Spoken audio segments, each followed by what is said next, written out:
Bonjour mes amis. Alors cette semaine nous en sommes à la Sidra de Mishpatim. La semaine dernière on a vécu donc le moment ultime de la vie religieuse, le but si on veut de toute pensée religieuse, la révélation elle-même, c'est-à-dire le contact avec la divinité, l'intimité avec la transcendance. Et cette semaine, alors on change totalement de paysage. Mais d'abord un petit mot sur la photo qui est derrière moi. Mes amis strasbourgeois, Strasbourg, ma ville natale, eh bien mes amis strasbourgeois ont reconnu cet endroit. Alors j'ai pas besoin de dire évidemment quand j'y étais, j'y suis souvent. En ce moment avec le Covid, pas assez évidemment, mais espérons que ça va bientôt se terminer. Toujours est-il que voilà, cette statue, donc place Broglie, Breuil comme on dit en France de l'intérieur, avec la statue Leclerc devant l'opéra, la statue du général Leclerc, Philippe de Haute-Cloque, qui a donc rejoint le général de Gaulle au début de la Deuxième Guerre mondiale en Angleterre, à Londres. Il s'est trouvé positionné en Afrique du Nord, et c'est là qu'il a monté sa deuxième division blindée, la fameuse deuxième DB, et il a fait prêter serment à tous ses soldats, aux soldats de la deuxième DB, et c'est ce qu'on appelle le serment de Koufra, pendant lequel tous ont juré de ne déposer les armes que quand ils verront flotter les belles couleurs de la France, c'est-à-dire le drapeau bleu, blanc, rouge, sur le sommet de la cathédrale de Strasbourg. C'est-à-dire que, sachant qu'ils débarquaient de n'importe où, en fait, à l'époque ils ne savaient pas encore où ils allaient débarquer, mais qu'ils voulaient libérer toute la France. Donc le serment de Koufra et la libération de Strasbourg, c'est-à-dire la frontière avec l'Allemagne, c'est devenu le symbole de la libération de la France entière. Ils ont tenu parole, donc ils sont arrivés, ils ont participé au combat de la libération de Paris, ils ont continué sur Strasbourg, ils sont rentrés sur Strasbourg et ils ont traversé le fameux pont du Rhin et pour continuer, et ils étaient parmi les premiers à arriver au repère d'Hitler, et voilà. Et Leclerc lui-même est décédé en 1947 dans un accident d'avion dans des circonstances pas tout à fait élucidées, je ne rentre pas dans les détails, mais toujours est-il que je voulais parler de ce serment, le serment de Koufra. Qu'est-ce que c'est un serment? Alors un serment, c'est une parole tout à fait solennelle, c'est-à-dire c'est la façon pour quelqu'un de déclarer de la façon la plus forte dont il soit capable que ce qu'il dit est vrai et n'est pas faux. C'est-à-dire, sous-entendu, si je parle comme je vous parle maintenant, je peux vous raconter quelque chose qui sera peut-être pas un mensonge, mais qui sera peut-être pas tout à fait exact, etc. Mais rajoutant une phase de solennité, je prête serment, j'affirme sur ce que j'ai de plus cher, que oui, effectivement, ce que je dis, ce que j'affirme dans ce serment est quelque chose de totalement exact, quelque chose qui ne devrait pas être remis en question. Alors qu'est-ce que ça a à voir avec notre sidra? Eh bien, donc on a dit, la semaine dernière, on a vu le passage le plus élevé de la vie religieuse dans lequel, comme je l'ai dit, comme je l'ai expliqué, c'est toute la nature, toute la création elle-même qui hurle et qui tremble face au Créateur pour exprimer le sens et cette recherche du tov, du bien qu'on a vu dans Bereshit, dans l'histoire de la création du monde. Le potentiel de ce bien, c'est toute la nature qui le recherche. Et bien maintenant, on arrive à quelque chose de totalement opposé. Des lois et encore des lois, des détails sur la façon de régler la marche de la société qui rentrent dans les détails les plus fins et les plus... Un contraste assez étonnant. Hein, d'un côté, on a les sommets spirituels et d'un autre côté, on va s'occuper de, des dégâts, quelqu'un qui a pris quelque chose à quelqu'un ou qui lui a confié un objet et qui ne lui a pas rendu, comment il doit faire, etc. Eh bien, c'est justement de ça qu'on va parler. Donc, de nombreux cas de disputes, des cas d'accidents, des cas de choses qu'il s'agit de régler. Et la sidra commence par les mots « Ve'ele amishpatim » et voici les lois. C'est-à-dire que vous avez fondé la société, vous voulez la fonder sur les 10 commandements et la révélation, et voici les lois pratiques et concrètes qui vont faire marcher cette société avec laquelle vous devez faire fonctionner cette société. Mais « Ve'ele » et voici. C'est quoi ce « et », ce vav qui fait un lien avec ce qui précède, comme nous le dit Rashi? c'est une conjonction, et cette conjonction est, si on veut, une conjonction d'autorité. C'est-à-dire que, nous dit le Midrash, rapporté par Rashi, la même autorité qui vous a donné la révélation et les 10 commandements, c'est la même autorité qui vous donne également tous ces petits détails sur les marches de la vie quotidienne et comment régler les problèmes de société. Il n'y a pas de différence, il n'y a pas de sujet qui soit trop petit ou pas assez intéressant pour que la divinité s'en occupe. Selon l'expression de Rashi, Ma'arishonim Messinai, de la même façon que les premiers sont du Sinaï, la révélation, c'est-à-dire que la révélation elle-même, Af ele mi Sinaï. Ceux-là aussi sont révélés sur le mont Sinaï. Donc la même autorité garantit les deux aspects. L'aspect théorique, splendide, merveilleux de la révélation, et l'aspect a priori technique, peut-être rébarbatif, peut-être ce que vous voulez, mais des petites lois et des manières de régler les conflits. Donc a priori, le Dieu qui nous parle dans les 10 commandements, c'est le même que celui qui parle dans la Sidra de Mishpatim. Celui qui nous dit « Lotissa Hashem et Shem Hashem Elokecha Lashav » tu ne prononceras pas le nom de Dieu en vain dans les 10 commandements, qu'on a vu la semaine dernière, eh bien c'est le même Dieu qui, à propos des objets que quelqu'un aurait pu emprunter, ou etc., et qui n'a pas rendu, eh bien celui qui a l'objet en garde, il doit jurer au propriétaire de l'objet pour le persuader qu'effectivement c'est pas lui qui a l'objet et que c'est un accident. Hein, donc je vous lis ça dans le verset, c'est le verset de notre Sidra. Ki iten ish en rei ou chamor o shor ose vechol behema lishmor.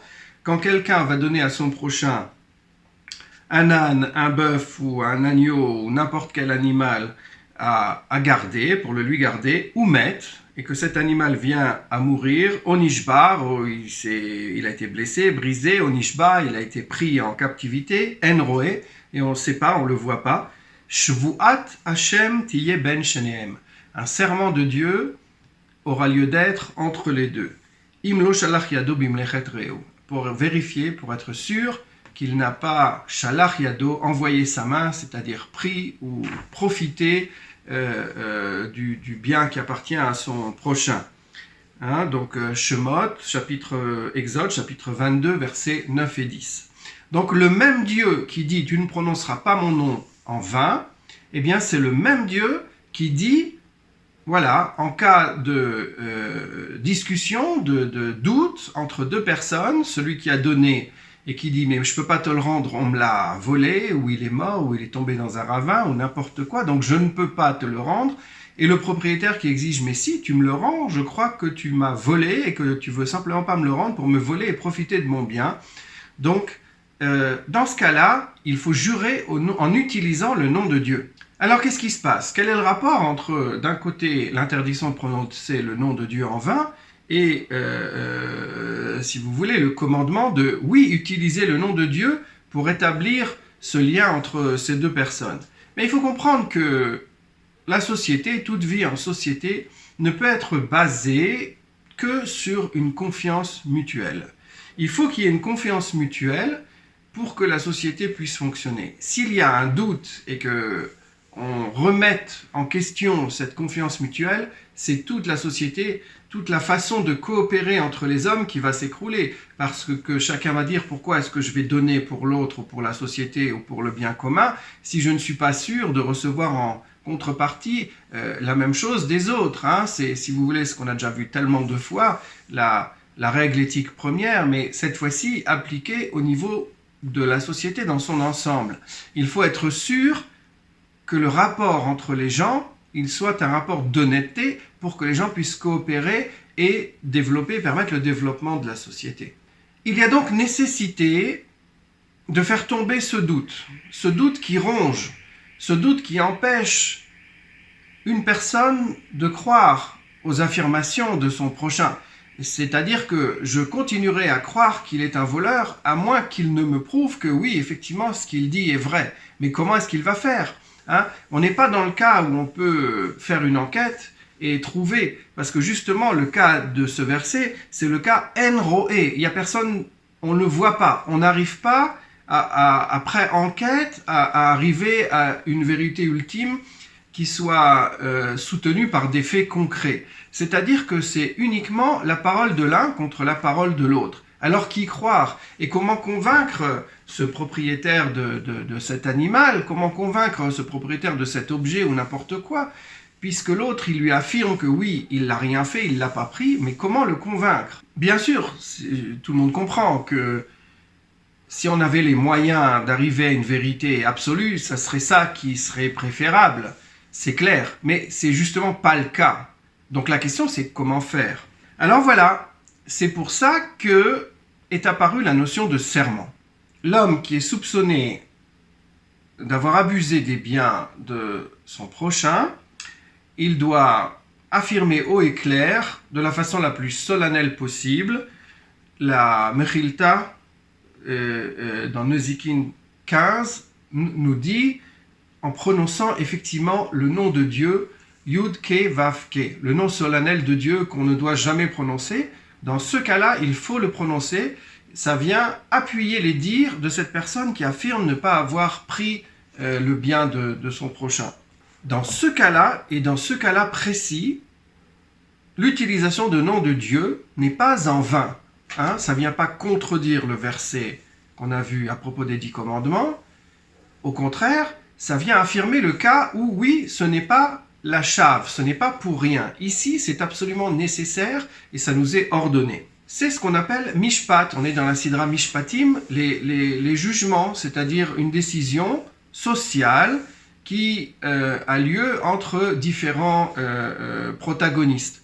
On a une situation dans laquelle il est impossible d'arriver à la vérité par des moyens de médecine légale, d'enquête ou de tout ce qu'on veut. Il n'y a que la parole qui puisse permettre à l'homme de s'innocenter. Donc il met tout ce qu'il a, toute sa force, tout son honneur, toute sa puissance, tout ce qu'il peut mettre sur la balance, en s'engageant au plus profond de lui-même, en allant même jusqu'à prononcer le nom sacré de Dieu. Ça nous rappelle, pour qui connaît un tout petit peu le texte biblique, un autre passage dans le livre de Bamidbar, dans la Sidra de Nassau, où on parle de Isha Sota, la femme qui se serait détournée de ses devoirs. Elle se serait isolée avec un autre homme, malgré les injonctions de son mari, et donc son mari la soupçonne de l'avoir trompée. Mais ce soupçon, c'est pareil.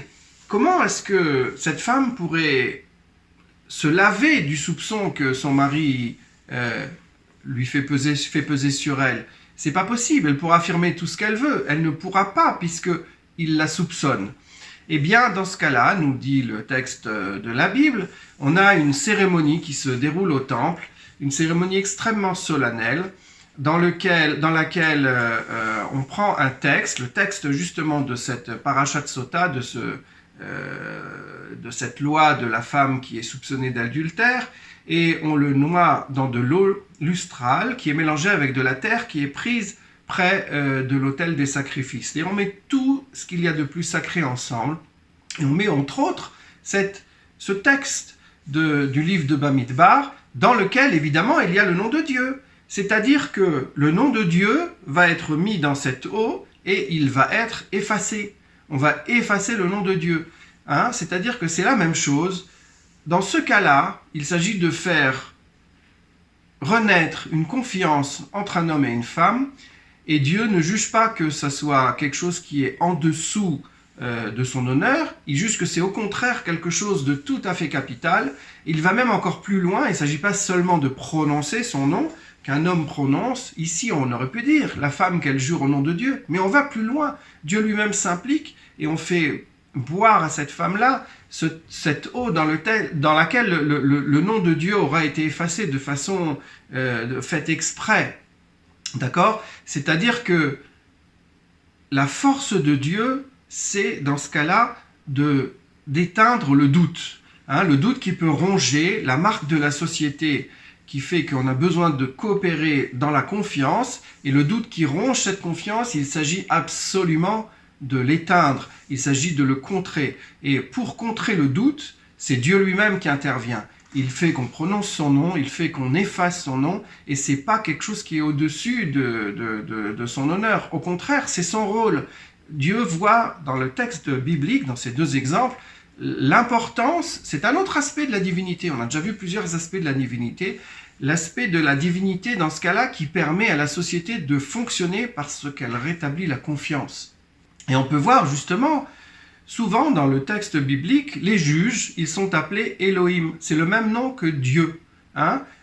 Elohim qu'on lit avec un He, on ne le prononce pas Elohim comme si on parlait du nom de Dieu, mais Elohim les juges, parce que les juges font en fait le travail de Dieu. C'est le même travail. Il s'agit de solutionner un problème a priori insoluble, et pour ce faire, c'est Dieu lui-même qui intervient, que ce soit sous la forme divine parce qu'on jure en son nom, etc., ou que ce soit sous la forme des juges terrestres qui prennent le nom de Dieu et qui agissent comme s'ils étaient Dieu lui-même dans ce but bien précis pour sauver la société du doute et permettre toute coopération future entre les hommes. Emmanuel Kant, quand il parle de Dieu, il dit qu'évidemment on ne peut pas le prouver. C'est le premier qui a vraiment prouvé de façon nette, je ne vais pas rentrer dans les détails, mais qu'on ne peut pas prouver l'existence de Dieu.